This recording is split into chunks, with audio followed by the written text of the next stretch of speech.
Good afternoon, ladies and gentlemen, very particularly the youth of Africa. I want to talk to you about the youth. How old are you? I'm sure if you are 18 now, you are excited because after 18 you can vote. You are considered an adult. There is a saying that the youth is the future. In other words, the future belongs to the youth. But if you're a young person listening to me, let me tell you in plain language, very plain language. The future doesn't necessarily belong to the youth. The future belongs to the prepared youth. Let me ask you a question. How do you see Africa? How do you see Ghana? How do you see Nigeria? How do you see Zambia? How do you see South Africa in the next 20 years? In 20 years, how will your country look like? In 20 years, how will your village look like? In 20 years, your village is likely to become a desert. That the farmlands will no longer be available for agriculture. In 20 years, all the certificates that you are having today will become useless. That all you have is a certificate.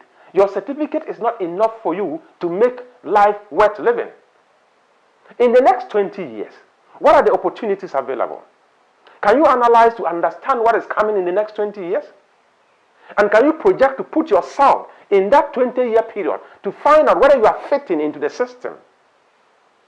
You know what? Your grandfather was deceived at the time he was young like you, that the future belonged to the youth. He's grown and he's become old, he's died probably, without getting that desired future. Your father was deceived. He believed so much in his youthful exuberance, and they told him that the future belonged to the youth. That was 60 years ago, and he believed it. He's grown and he's old now. Your father is watching you now as a young person. He used to be like you. Where is that future that was promised him when he was young? Today, it's your turn. And we are telling you all kinds of stories. The future belongs to the youth. And we are pampering you and letting you believe that the future will be better. Who is making that future better? Somebody must drive that future. Somebody who understands the next generation. Somebody who understands that future he's talking about. He can drive that future. Listen, if you are between 18 and 25 as I'm talking to you, by 2040, you will be between 38 and 45 years.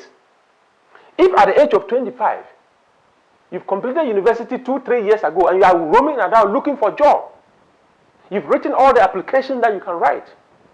As you are looking for a job, there is somebody in the university doing the same course that you did and you came out and you can't find a job. Now, it is not all about who you know, it's all about who knows you. And you think that that is the future that is better for you? And you are so excited that you have a degree? You are also excited that you have a master's? And you are in the house looking for a job? Probably the answer is not in that certificate alone. Probably the answer is not just in the knowledge you got from the university. Something additional must make you a different person. You know, in the field of innovation, if 10 people had gone to do a course and all of them are looking for a job and they can't find, and you find yourself in that same school also doing the same course, the probability very high is that you are coming to join the unemployment queue. And you roam around for 2 years, frustrated, and you start shouting. Why? Because you realize that that future was not even very existent. At the time you were studying, you knew at the time you were studying that in the next 5 years, that certificate would not be of any value, but you went because it is school. Somebody must be schooled, and all of us must be schooled. Being schooled in what? If you are between the age of 25 and 30, in the next 20 years, you'll be between the age of 45 and 50. So if at the age of 35 or at the age of 30, you don't have a plan. At the age of 30, you don't have a personal development plan. I am telling you, 20 years is coming like 20 minutes. And before you realize, you are just 50 years. And that future that you saw 20 years ago have just come. And there is nothing you can do about it. The future belongs to the prepared youth, not the youth. It's not all young people who have a better future. It is the people who are prepared for that future who will have that better future coming. It is all about preparation. Are you prepared for it? But sometimes what I don't understand, there is somebody who cannot even fathom what is likely to happen in the next 25 years. You don't have the vision, you don't have the insight to be able to project what is likely to be the state of our economy, what is likely to be the state of Africa, what is likely to be the state of the world in the next 25 years. And you are leading me into that future? A future that you don't understand yourself?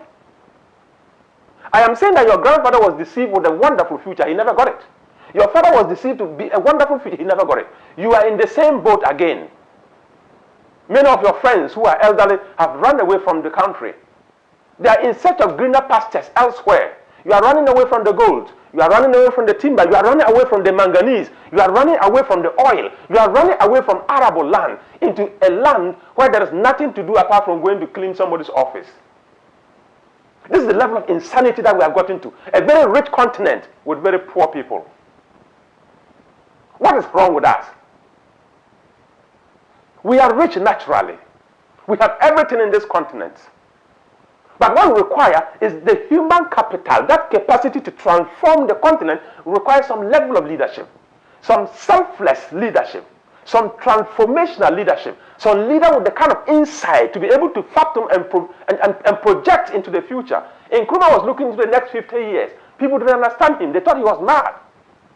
He could envision 50 years at a time. Today we are just looking right close to our nose. Even 1 year we can't see. And we are telling the youth that the future belongs to them. The future of that youth we are talking about is 20 years away from today. It's 25 years away from today. How will it look like after 20 years from now? How will it look like 15 years from now? Young man, young woman, don't be deceived by people who do not understand what the future looks like. Don't be deceived by people whose future is just totally different from your future.